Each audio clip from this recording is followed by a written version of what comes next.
bahwa saya sudah ada di rumah. Dan tak lupa teman-teman kelas 6 yang berbahagia. Perkenalkan, nama saya Funti Sintia Royati dari kelas 6 Madrasah Dunia. Saya di sini akan menjelaskan tentang takarub dengan sembelihan.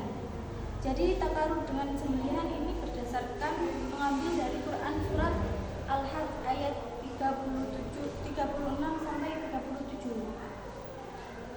Jadi pertama saya akan menjelaskan tentang makna tentang tafsir perkata. Jadi yang pertama kita menafsiri lafaz al-badan. Al-badan di sini ialah jamak dari lafaz badanah yang bermakna unta, baik jantan maupun betina. Kemudian tafsir ayat yang kedua, yakni ayat shawab yang jamaknya dari lafaz shofah. Di sini bermakna hewan-hewan yang berbaris untuk disembelih. Kemudian tafsir ayat yang ketiga ialah wajabat junubuha yang bermakna roboh ke arah samping, ke arah sisi atau samping. Kemudian yang keempat, tafsir pada lafaz al-qani wal mu'tar. Jadi al-qani sendiri ada maknanya dan al-mu'tar sendiri ada maknanya.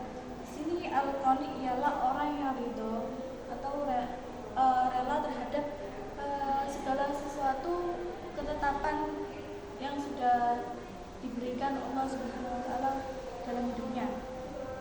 Sedangkan al-mu'tar di sini ialah orang yang meminta-minta dan orang yang menjual air mukanya terhadap orang-orang yang para pejabat.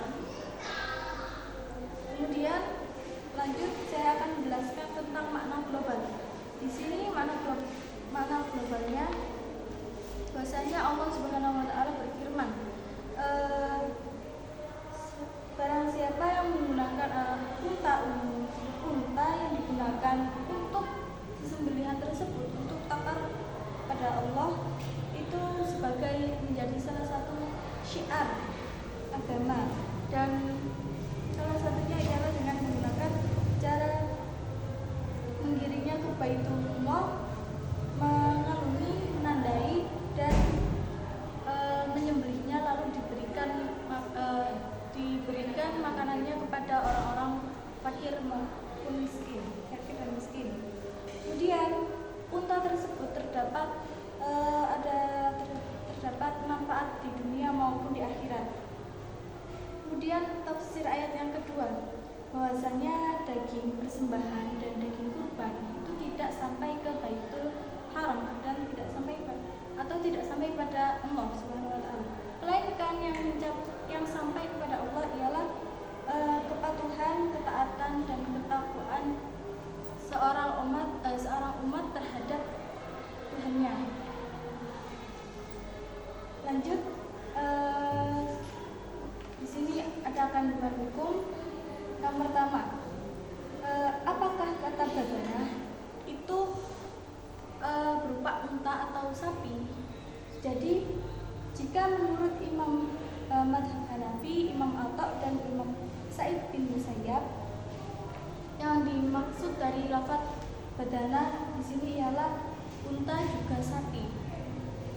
Dan mereka beliau berpendapat bahwasanya nazar, orang yang berkurban sebab nazar itu boleh menggunakan unta maupun sapi. Sedangkan jika menurut mazhab Syafi'i dan Imam Mujahid, yang dimaksud dari badanah ialah hanyalah unta saja, dan orang yang berkurban sebab nazar hanya boleh menggunakan unta saja, tidak boleh menggunakan sapi. Kemudian yang kedua, manakah hewan yang dapat digunakan sebagai hadiah atau hadyu? Hewan-hewan tersebut ada 4, yakni binatang-binatang ternak, diantaranya sapi, unta, kambing kacang, dan biri-biri. Jika sapi itu memuat untuk 7 orang, kalau unta juga 7 orang. Nah, dasar dari 7 orang sapi dan unta memuat 7 orang ini berdasarkan hadis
kurban sunnah itu yang dimaksud dalam ayat ini.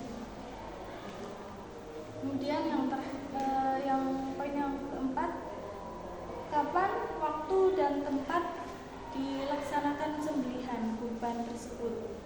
Jika menurut Imam Syafi'i, pendapat Imam Syafi'i menyatakan bahwasanya waktu dan tempatnya pada hari nahar dan hari tasyrik saja. Dasar beliau mengutip dari ayat Al-Quran, yakni kullu ayyam tasyrikin harum. Kemudian jika menurut Imam Malik dan Imam Ahmad, waktu dan tempatnya ialah hari nahar, yakni 11, 12, 13 dan hari pada saat Idul Adha. Kemudian menurut Imam Hanafi, Imam Malik dan Imam Maliki dan Imam Madzhab Hambali, nadar, kafarat dan kurban sunnah itu boleh dilakukan kapan saja. Jadi waktunya bebas, tidak ditentukan seperti madzhab imam-imam yang lainnya. Kemudian kesimpulan, poin yang terakhir kesimpulan. Jadi daging hadyu dan daging yang digunakan untuk takarrub ilallah itu digunakan menjadi salah satu alternatif untuk yang digunakan sebagai syiar agama. Cukup sekian yang bisa saya sampaikan.